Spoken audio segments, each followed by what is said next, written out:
सभी दोस्तों को हर हर महादेव। हम दोनों मम्मी का आशीर्वाद लेकर चल दिए महादेव की नगरी। बाहर जाने से पहले बड़ों का आशीर्वाद लेना बहुत जरूरी होता है। उसमें बहुत सारा प्यार और ढेर सारा आशीर्वाद होता है। महादेव की कृपा से मैं आज इतनी खुश हूँ। मेरी छोटी सी फैमिली हैप्पी फैमिली है। दोनों हस्बैंड वाइफ इतना लंबा ट्रैवल पहली बार बाइक से करेंगे।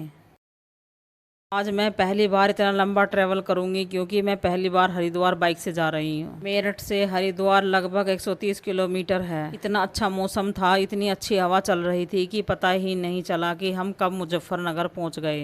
मुजफ्फरनगर पहुंचकर मुझे हल्की फुल्की भूख लगनी शुरू हो गई और मैंने गर्मा गर्म भुट्टा एंजॉय किया। मेरे पति मुझसे कह रहे थे हरिद्वार पहुंचते पहुंचते तेरे चेहरे पर 12 बज जाएंगे। अब हम पहुंच चुके हैं। रुड़की पहुंचकर मैंने तो चाय ली और मेरे पति ने लिया नींबू पानी। पूरे रास्ते में जगह जगह कावड़िया रुके हुए थे। कहीं पर डीजे बज रहे थे और कहीं पर कावड़े चल रहे थे। बाहर निकलकर इतना सुंदर नजारा था कि कहीं कहीं पर कावड़िए थे और कहीं कहीं पर डीजे बज रहे थे। मुझे लग रहा था कि मेरी लाइफ का पहला मोमेंट है जिसको मैंने इतना अच्छे से एंजॉय किया। आज मैं पहली बार सूट में घर से बाहर निकली हूँ, नहीं तो हर बार साड़ी पहनकर ही जाती थी। जब से मेरा वेट कम हुआ है मेरा सूट कुर्ती पहनने का भी बहुत मन करता है। आप सभी दोस्त भी दर्शन कर लो महादेव की नगरी के। हम पहुंच गए महादेव की नगरी में। मैं अपनी लाइफ में शायद पहली बार कावड़ के टाइम पर पहुंची हूँ हरिद्वार। मैंने पहली बार इतना सुंदर नज़ारा देखा है कि एक से एक बढ़कर कावड़ थी। हम घाट पर अपनी जगह देख रहे थे कहाँ पर हमें गंगा मैया के दर्शन करने हैं। हम दोनों ने गंगा मैया को प्रणाम करके उसमें डुबकी लगानी शुरू कर दी। शुरुआत में तो पानी बहुत ज़्यादा ठंडा लग रहा था, फिर उसके बाद में नहीं लगा। और हमने वीडियो भी बहुत बनाई और फोटो भी बहुत क्लिक किए हैं। नहा धोकर गंगा मैया को प्रणाम करके फिर हम चल दिए अपनी भूख को शांत करने के लिए। क्योंकि पता नहीं मुझे नहाने के बाद इतनी तेज भूख क्यों लगती है। सोकर उठने के बाद और नहाने के बाद पता नहीं मुझे बहुत तेज भूख लगती है। किस किस के साथ ऐसा होता है कमेंट में जरूर बताना।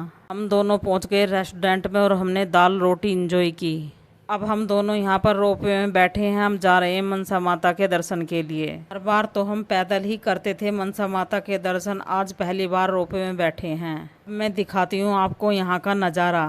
पर सब मुझे मेरे मायके वाले मिल गए, मेरे भैया भाभी भतीजे। इन सबको देखकर मुझे बहुत खुशी हुई। ये देव है मेरा छोटा भतीजा, इनसे तो आप पहले ही मिल चुके हैं। इसने कहा नहीं मुझे तो बुआ जी के साथ ही बैठकर जाना है। और फिर हम वहाँ से आने के बाद चल दिए अपने होटल की तरफ जहाँ पे हमने कमरा बुक किया हुआ था। ये रूम हमने रेंट पे हरिद्वार में ही लिया था जहाँ पर हम आज रात स्टे करेंगे, क्योंकि हमें सुबह को नीलकंठ बाबा के दर्शन करने के लिए भी जाना है। क्योंकि बाइक पर हम 5 से 7 घंटे तक बैठे रहे तो हमारी कहीं भी हिम्मत नहीं हो रही थी जाने की। बस हमने मनसा माता के ही दर्शन किए थे और कहीं पर नहीं गए।